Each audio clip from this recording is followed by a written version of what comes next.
Hello everyone, I am back. Class 12 के math series में आपका स्वागत है। और अभी हम लोग आप लोग के सामने इन्वर्स ट्रिगोनोमेट्रिक फंक्शन, जो क्लास 12 का मैथ का बहुत ही इंपॉर्टेंट चैप्टर है। और आपको अगर इन्वर्स ट्रिगोनोमेट्रिक फंक्शन समझ में नहीं आएगा तो आपको डिफरेंशिएशन और इंटीग्रेशन या कहिए कि कैलकुलस पढ़ने में बहुत ज़्यादा दिक्कत होगा। तो चलिए हम लोग समय बर्बाद नहीं करते हैं और स्टार्ट करते हैं इन्वर्स ट्रिगोनोमेट्रिक फंक्शन, जो ट्रिगोनोमेट्रिक क्लास 11 के बाद ट्रिगोनोमेट्री के नाम पे बहुत ही इंपॉर्टेंट चैप्टर है। इसका आपको नॉलेज रहेगा तभी आप डिफरेंशिएशन इंटीग्रेशन अच्छा से पढ़ सकते हैं, अदरवाइज आपको प्रॉब्लम होगा। तो चलिए शुरू करते हैं इन्वर्स ट्रिगोनोमेट्रिक फंक्शन। तो देखिए, जैसा कि नाम है इन्वर्स ट्रिगोनोमेट्रिक फंक्शन, तो आपको ट्रिगोनोमेट्रिक फंक्शन के बारे में तो पता होगा। Sine x, cos x, tan x, cosec x, sec x और कॉट एक्स। तो हम लोग जैसा कि जानते हैं कि जो भी फंक्शन हम बता रहे हैं, sine x, cos x, tan x, cosec x, sec x और कॉट एक्स, जितना भी लिखे हैं हम लोग इसको जानते हैं ट्रिगोनोमेट्रिक फंक्शन के नाम से जानते हैं। तो इन्वर्स ट्रिगोनोमेट्रिक फंक्शन क्या होता है? तो इन्वर्स ट्रिगोनोमेट्रिक फंक्शन हम लोग इसको बोलते हैं sine inverse x, cos inverse x, tan inverse x,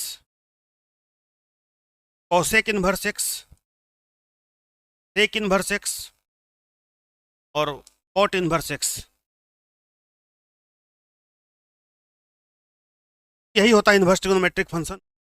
तो हम लोग फंक्शन के बारे में जानते हैं, फंक्शन में यूनिक इमेज मिलना चाहिए, ठीक है। जैसे कि हम लोग ट्रिगोनोमेट्रिक फंक्शन में जानते हैं साइन 30 का वैल्यू होता है 1/2। 30 को जैसा कि हम लोग रेडियन में जानते हैं साइन π/6 बोलते हैं। तो साइन π/6 कितना होता है? 1/2। कुछ और बोलेंगे तो गलत हो जाएगा, यूनिक होना चाहिए। हाँ, ऐसा हो सकता है कि अलग अलग एक्स का मान के लिए साइन का वैल्यू 1/2 हो सकता है, लेकिन साइन π/6 का 2 वैल्यू नहीं होना चाहिए, एक ही वैल्यू होगा। तो ठीक उसी तरह से इन्वर्स ट्रिगोनोमेट्रिक फंक्शन में भी जो भी हम लोग डोमेन लेंगे उसके लिए रेंज जो होता है या फिर प्रिंसिपल वैल्यू होता है वो यूनिक होना चाहिए। अब अगर रेंज यूनिक होना चाहिए, प्रिंसिपल वैल्यू यूनिक होना चाहिए, तो उसका कुछ ना कुछ तो दायरा होगा। तो इसी दायरा को यहाँ पे समझना जरूरी है। अगर हमको दायरा पता नहीं रहेगा तो हम अलग अलग डोमेन के लिए रेंज बहुत सारा बता देंगे, जो कि गलत हो जाएगा। फंक्शन का रूल के अनुसार वो गलत हो जाएगा। एक ही होना चाहिए, यूनिक आना चाहिए। तो हमको सबसे पहले डोमेन और रेंज का कंसेप्ट को समझना होगा इन्वर्स ट्रिगोनोमेट्रिक फंक्शन में। और रेंज जो कि प्रिंसिपल वैल्यू होता है उसका हमको पता होना चाहिए फार्मूला। वो डिफाइन होता है डोमेन के आधार पे, और साइन कॉस का जो भी वैल्यू है उसके आधार पे इसका जो रेंज होता है या फिर प्रिंसिपल वैल्यू होता है उसको आपको पता होना चाहिए। तो सबसे पहले ये जो भी फंक्शन देख रहे हैं हम लोग,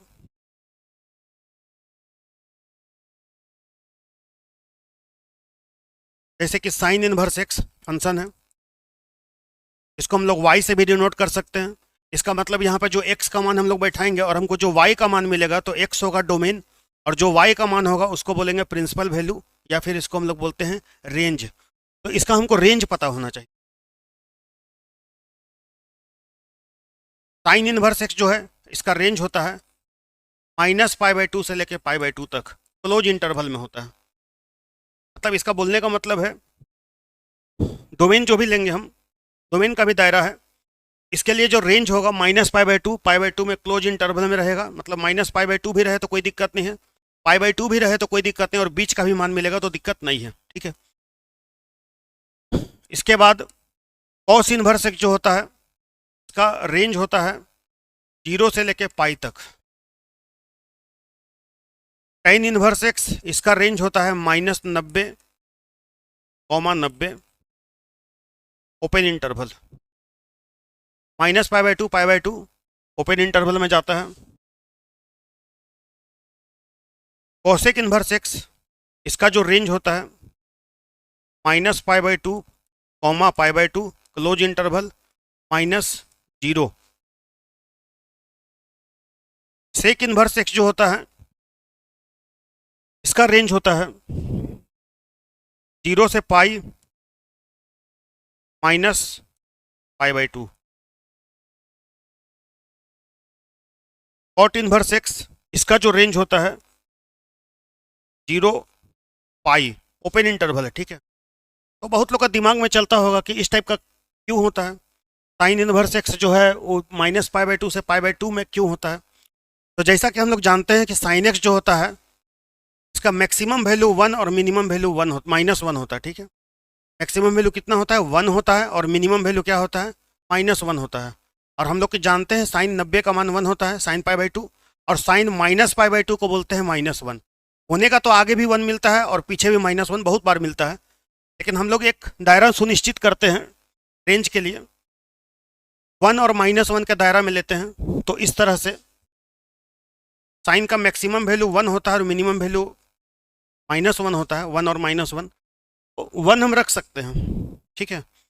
तो डोमेन का भी ध्यान रखना है, ऐसा नहीं कि कोई आपको कहे कि साइन इनवर्स 2 का मान बताओ, तो ये तो फालतू बात है। 2 तो डोमेन नहीं होता है, तो रेंज कहाँ से निकलेगा? फालतू बात है। तो अगर आपसे इस तरह का कोई कंडीशन देता है कि साइन इनवर्स 2 का मान बताओ, तो कोई मतलब नहीं है। 1 से ज़्यादा नहीं होगा और -1 से कम नहीं होगा। इस बात को ध्यान में रखना है हमको, और ये बहुत ज़्यादा इंपॉर्टेंट है। फिर कोई सोचेगा कि कॉस इनवर्स एक्स जो होता है उसका रेंज 0π क्यों होता है? तो जैसा कि हम लोग जानते हैं कॉस 0 का मान 1 होता है और कॉस 180 का मान -1 होता है। तो एक हम दायरा सुनिश्चित किया डोमेन के लिए, और उसी के हिसाब से फिर इसका रेंज लिखा है 0 से π। tan हम लोग जैसा कि जानते हैं π/2 पे अपरिभाषित होता है, नॉट डिफाइन होता है, तो -π/2 पे भी नॉट डिफाइन होगा। तो आप नॉट डिफाइन वाला तो वैल्यू को नहीं रख सकते, इसलिए इसका जो रेंज होता है वो -90 और 90 के दायरा में आता है, इसलिए कि π/2 पे इन्फिनिटी होता है और -π/2 पे इन्फिनिटी होगा, -∞ बोल सकते हैं। कॉसेक इन्वर्स जो होता है -π/2 π/2 क्लोज इंटरवल, और उसमें फिर 0 माइनस होता है। कोई भी सोचेगा 0 क्यों माइनस करते हैं? तो जैसा कि हम लोग जानते हैं कॉसेक साइन का उल्टा होता है, और कॉसेक को हम लोग 1/sin भी बोल सकते हैं।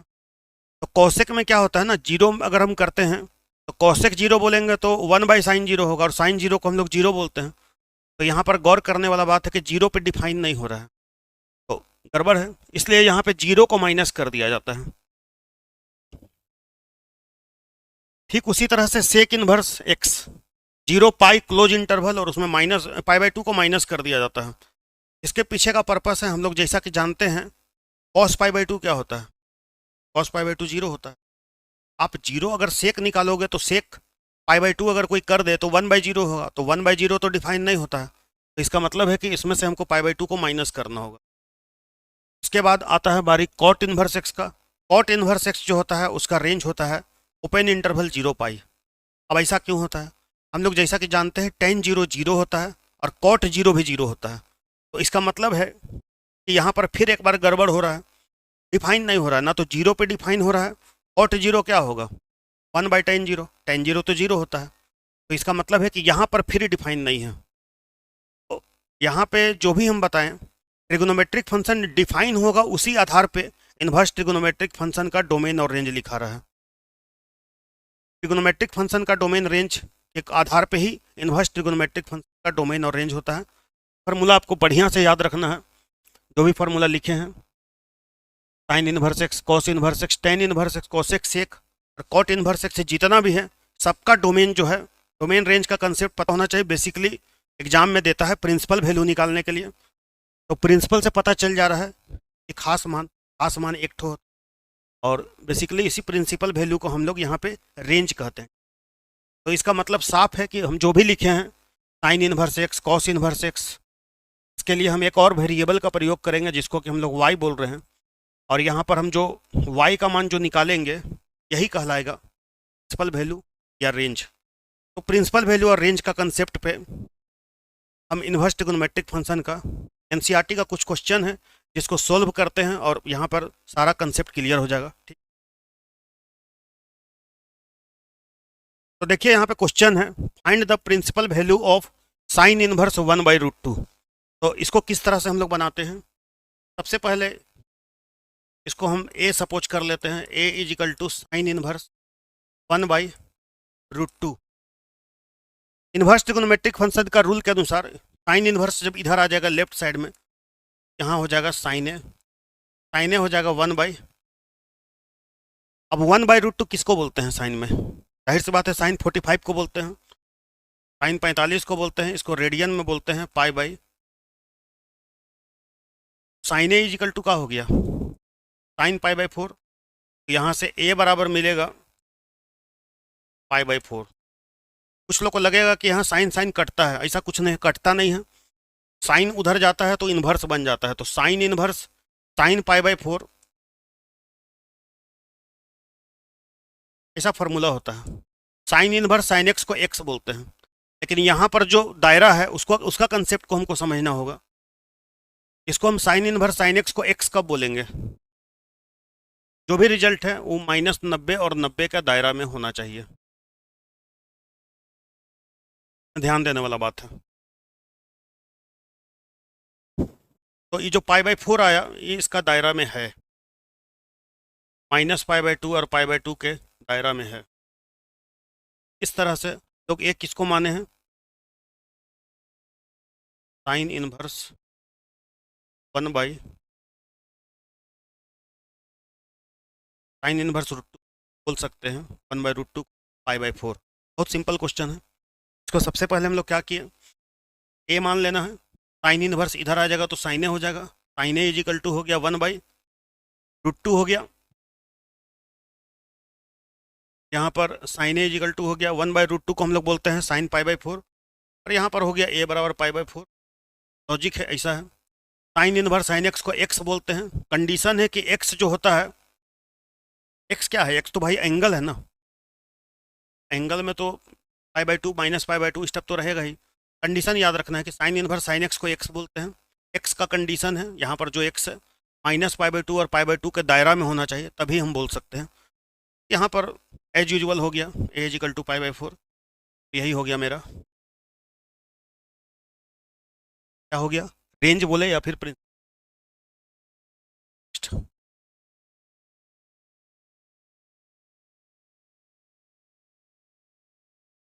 सेकेंड क्वेश्चन है, find the principal value of cot inverse -1/√3।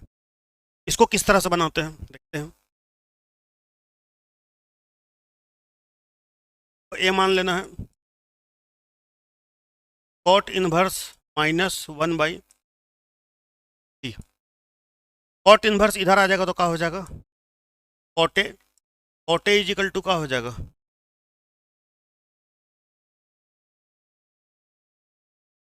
-1/√3 हो जाएगा कॉटे इजिकल टू।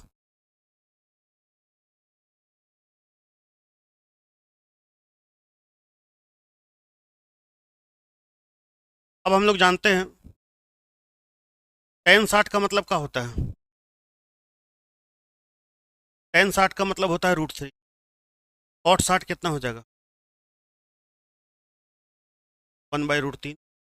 इसका मतलब है हम लोग इसको लिख सकते हैं -cot π/3। अब यहाँ पर ध्यान रखना है, जो कॉट इनवर्स होता है तो इसका रेंज होता है 0 से लेके पाई तक। तो यहाँ पे इस माइनस को हटाने के लिए लोग फार्मूला यूज करेंगे। कौन सा फार्मूला यूज होगा? पाई घटाओ π/3। 3 पाई में पाई जाएगा तो कितना हो जाएगा, π/3।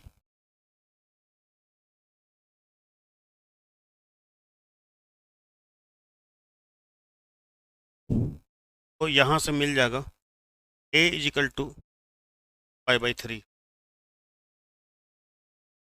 दायरा में होना चाहिए, है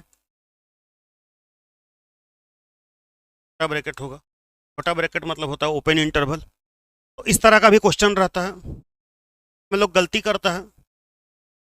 दायरा पता होना चाहिए, उसी हिसाब से फार्मूला जाता है। पाई से ज़्यादा नहीं होता है और नेगेटिव भी नहीं होता है, तो इसको अंदाजी नहीं बनाना है। क्वेश्चन था कॉट इनवर्स -1/√3। कॉट इनवर्स इधर आया तो कॉटे हो गया, कॉटे इजिकल टू हो गया -1/√3। हम लोग जानते हैं tan 60 को √3 बोलते हैं। कॉट 60 मतलब होता है π/3। माइनस को हटाना है, माइनस को हटाने के लिए लिख दिया cos पाई -π/3। इसको सॉल्व करेंगे तो आ जाएगा 2π/3। ए इजिकल टू हो जाएगा 2π/3, जो कि इस दायरा में है। अब यहाँ पे साइन इनवर्स -1/2। दायरा का बारे में ध्यान रखना है। साइन इनवर्स है तो साइन इनवर्स का दायरा होता है -π/2 से π/2, इसको ध्यान में रखना है। ए इजिकल टू हो जाएगा साइन इनवर्स -1/, साइन इनवर्स इधर आ जाएगा तो क्या हो जाएगा, sine a is equal to minus half. आप कितना को बोलते हैं? आप बोलते हैं साइन 30 यानी कि पाई/6 को बोलते हैं, ठीक है। अब साइन पाई/6 को बोलते हैं, यहाँ पे माइनस हो गया। अब यहाँ पे आपको माइनस में लाना है, तो इसको इस तरह से लिखेंगे। तो यहाँ से ए बराबर हो जाएगा -पाई/6, जो कि दायरा में है -90 का दायरा में है। अब सही है, यानी हम बोल सकते हैं ए किसको माने हैं? ए माने हैं साइन इनवर्स -1/2 कितना हो जाएगा? -पाई/6। ठीक है, समझ में आ रहा है? नेक्स्ट, अब यहाँ कॉस इनवर्स √3/2। कॉस इनवर्स का क्या होता है? 0 से पाई। इसको हम लोग ए मानेंगे। A is equal to cos inverse √3/, cos inverse इधर आ जाएगा तो कितना हो जाएगा? कॉस ए बराबर √3/2। कितना को बोलते हैं? कॉस 0 को 1 बोलते हैं। कॉस 30 का मान होता है, यानी कि पाई/6।